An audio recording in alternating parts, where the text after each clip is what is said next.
Assalamu alaikum, I'm Aisha and you're watching Samaa News. Here are today's headlines. US President Donald Trump said a memorandum of understanding aimed at ending the US-Israel conflict with Iran has been largely negotiated and is awaiting final approval from involved parties. He said the draft agreement includes provisions to reopen the Strait of Hormuz, a key global energy route, though final details are still being worked out.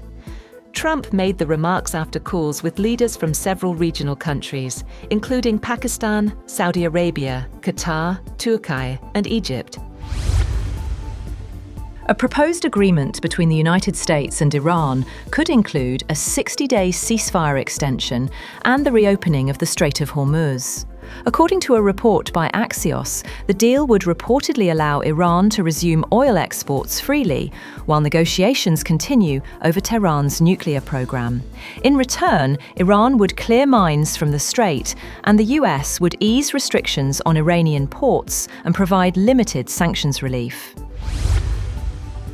Prime Minister Shehbaz Sharif has praised US President Donald Trump's diplomatic efforts aimed at promoting regional peace, calling recent consultations with world leaders very useful and fruitful.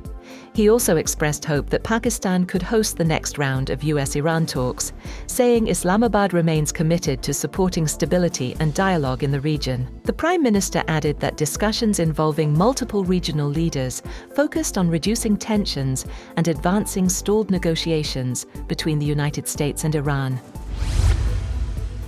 Iran has signaled a hardline stance in ongoing negotiations with the United States, saying it will not compromise on its national rights in talks aimed at easing recent tensions. Iranian officials, including Mohammad Bakr Kalibaf, said the United States was not an honest party in negotiations and warned that Tehran would defend its interests through diplomacy or force if necessary. The remarks came during meetings in Tehran involving Pakistani military leadership as part of mediation efforts to bridge differences between the two sides. Officials said discussions included a proposed 14-point Iranian framework for a potential agreement.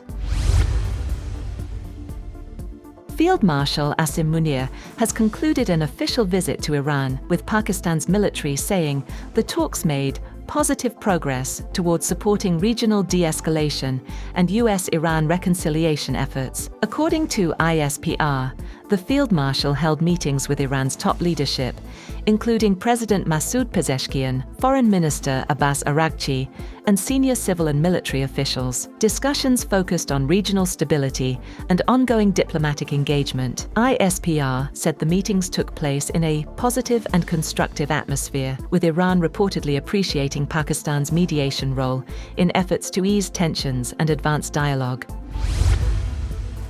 A gunman was shot dead after opening fire on officers near a White House security checkpoint in Washington, D.C.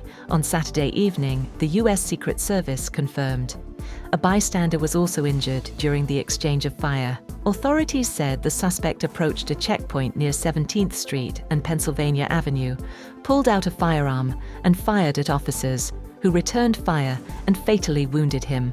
Officials described the suspect as an emotionally disturbed person and said a prior stay-away order had been issued against him. The White House was briefly placed under lockdown, and President Donald Trump was inside at the time, but was not harmed. Iran says it has executed a man accused of providing sensitive information to the United States and Israel during the war. According to the Iranian judiciary, the individual was convicted of transferring data linked to Iran's defense industry to what authorities described as enemy states. The execution comes amid heightened security measures and ongoing tensions in the region. Russia carries out a large-scale missile and drone attack on Ukraine's capital Kyiv early Sunday, killing at least one person and injuring 21 others, Ukrainian officials said. The strikes hit residential buildings, offices, schools, and transport infrastructure across multiple districts, with Kyiv Mayor Vitaly Klitschko confirming a 9-story building was struck in the Shevchenko district. Emergency services were deployed to extinguish fires and rescue residents trapped under debris, while more than 40 locations across the city were reported damaged. Officials say residents were forced into shelters overnight as air raid sirens and explosions echoed across the capital. That's all for now. For more updates, visit www.samaa.tv. Thank you for watching Samaa News.